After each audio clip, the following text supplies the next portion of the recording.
Olá, aqui quem fala é o Michele Camargo e nesse vídeo eu venho para lhe apresentar o nosso aplicativo instalação, cálculo de instalação de bombeamento, que é um aplicativo que faz parte do nosso treinamento, especificação de bomba centrífuga. Ele é usado, como o próprio nome fala, para fazer os cálculos de dimensionamento de bombas, né? Todos os cálculos, como fazer a parte teórica, né, a gente mostra, apresenta, ensina no nosso treinamento, especificação de bomba centrífuga. Fazemos também contas na mão, digamos assim, mas com o aplicativo a gente consegue fazer esses cálculos em segundo, né? O que a gente leva quase 1 hora e meia para fazer o exercício na mão. É um exercício bem simples, né? Com bem pouca coisa. A gente leva 1 hora e meia para fazer na mão. Aqui com o aplicativo a gente vai fazer em 30 segundos no máximo. Leva mais tempo para a gente preencher os dados do que para a gente fazer o cálculo propriamente dito, né? Então eu vou mostrar para vocês agora como que é o aplicativo. Ele é baseado, né, ele utiliza duas planilhas de Excel, né, como apoio, e o cálculo é feito pelo aplicativo e ele foi desenvolvido em Python, né? Então o que, que o aplicativo faz, né?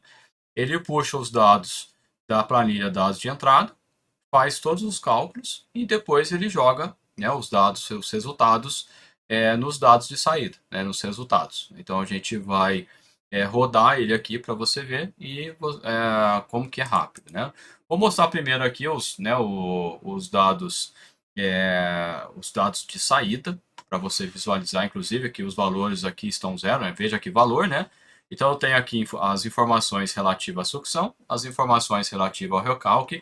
Eu tenho todos os cálculos, todos os parâmetros que são calculados intermediariamente no sistema, né? Então, que velocidade média na seção, altura de energia, número de Reynolds, o tipo de escoamento, se ele é laminar ou turbulento, ou de transição, rugosidade equivalente, que ele puxa em função dos dados, né, informados do material da tubulação, o DH sobre K, que a gente usa no diagrama de Moody, por exemplo, o fator F, que é o fator de perda de carga, que sai do diagrama de Moody também, o KS total, que é a perda de carga, né, o coeficiente de perda de carga localizada, perda de carga distribuída, perda de carga localizada, isso em cada seção, né, veja que tem aqui várias colunas, né, e a perda de carga total parcial, o que seria em cada um dos trechos. E mais para baixo, aí a gente tem o resultado da bomba. Perda de carga total, que é o que a gente usa no cálculo, né, final. Altura manométrica, que é o parâmetro que você precisa para fornecer para o fornecedor de bomba, seja o distribuidor ou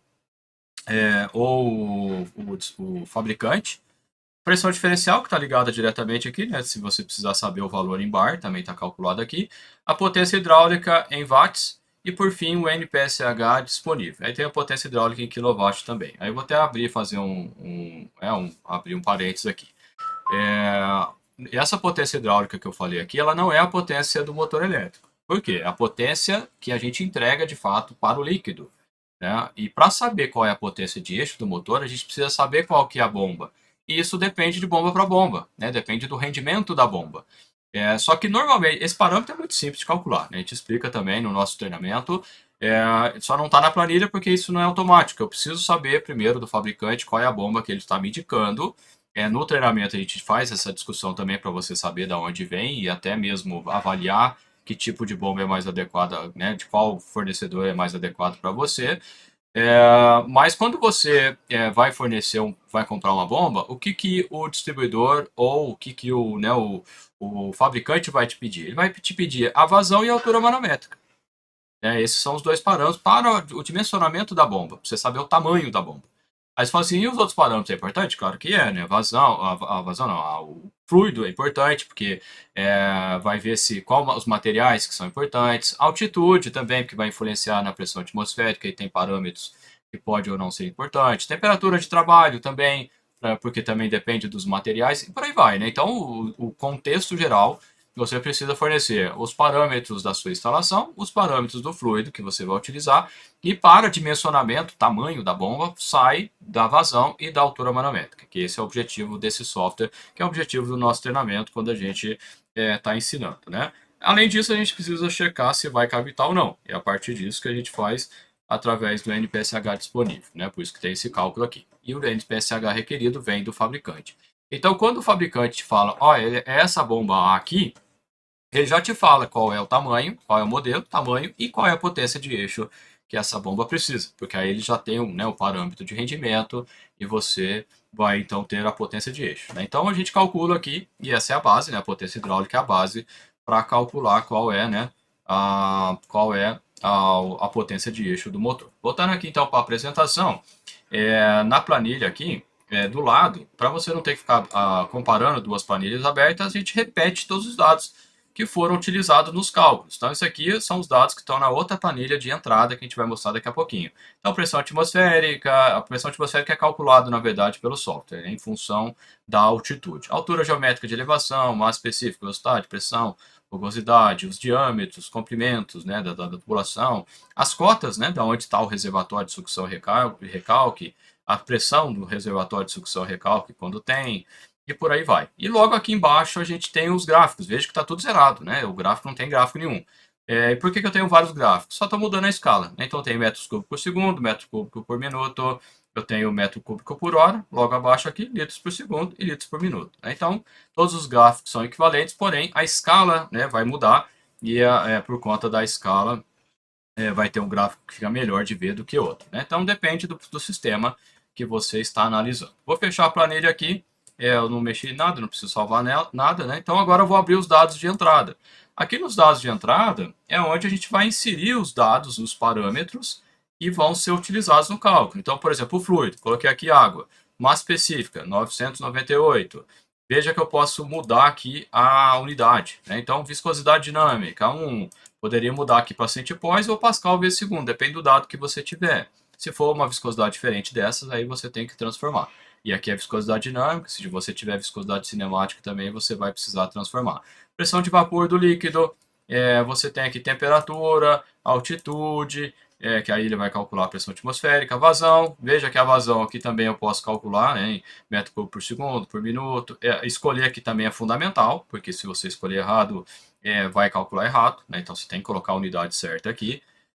O material, depois aqui os dados da instalação, né? O material, então tem aqui os materiais principais que você vai encontrar no mercado. Aço sem costura, inox com eletropolimento, usado muito em indústrias farmacêuticas, né? Que tem uma rugosidade bem baixinha. Os diâmetros, comprimentos da tubulação, nível do reservatório. Aqui é a mesma coisa, né? As unidades também eu posso escolher em metro, milímetro, polegada e pé e assim por diante, né? E na sequência, os dados para cálculo de perda de carga localizado. Então, aqui eu tenho os dados de sucção, então veja os itens, né? Comporta, controlador de vazão, cotovelo, aí, por exemplo, aqui eu coloquei 3 cotovelos. Aí você vai vendo o que tem na sua instalação e vai colocando aqui a quantidade, né? E ele calcula automaticamente para você, ele vai puxar isso de uma tabela que tem lá do software, puxa, né, da tabela lá do banco de dados. Né?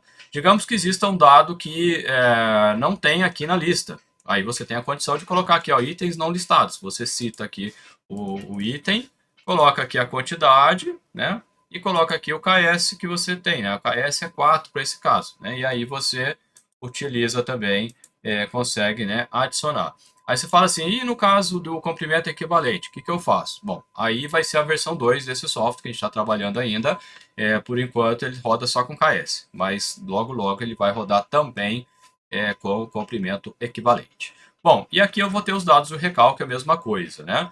Então veja que eu vou agora fechar aqui a tabela, vou salvar porque eu alterei algumas coisas, e agora eu vou rodar o software.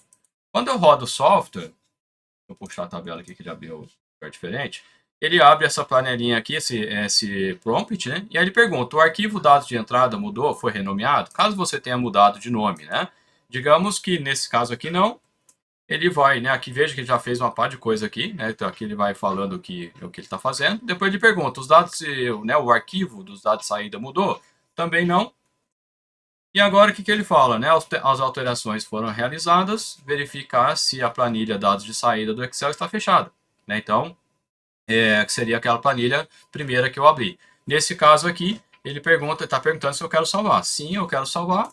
E aí o que ele vai fazer? Ele já vai abrir o Excel para a gente, já tudo calculado. Veja que é a mesma planilha, dados de saída, já estão todos os dados calculados para a gente aqui. Ó, ele fala que o escoamento é turbulento.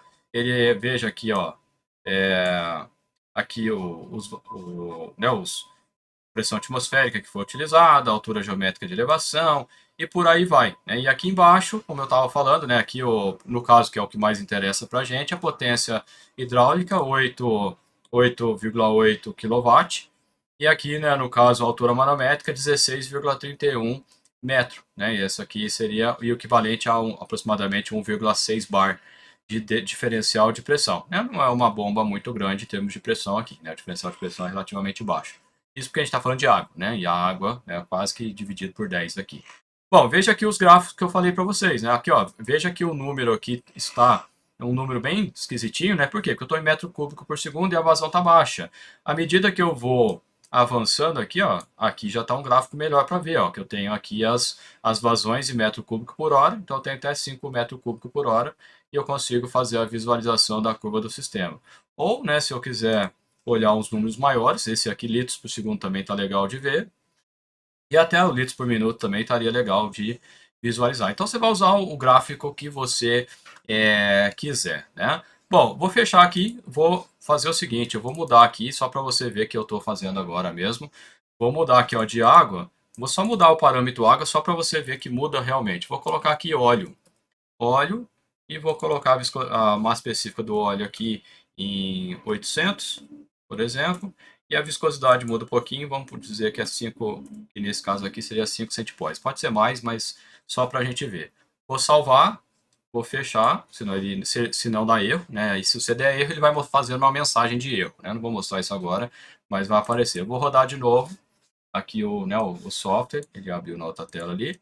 Então aqui, você renomeou? Não renomeei também e quero salvar, sim, quero salvar. Aí ele já vai abrir a planilha para gente e aí ele muda aqui, ó, mudou para óleo, tá vendo?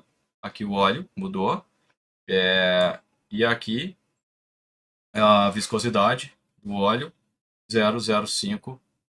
Aqui ele já está em Pascal vezes segundo, que eu coloquei lá 100 centipós, né? E ele já fez o cálculo aqui para Pascal vezes segundo. Aí ele usa aqui o sistema internacional. Então é um software que você não precisa.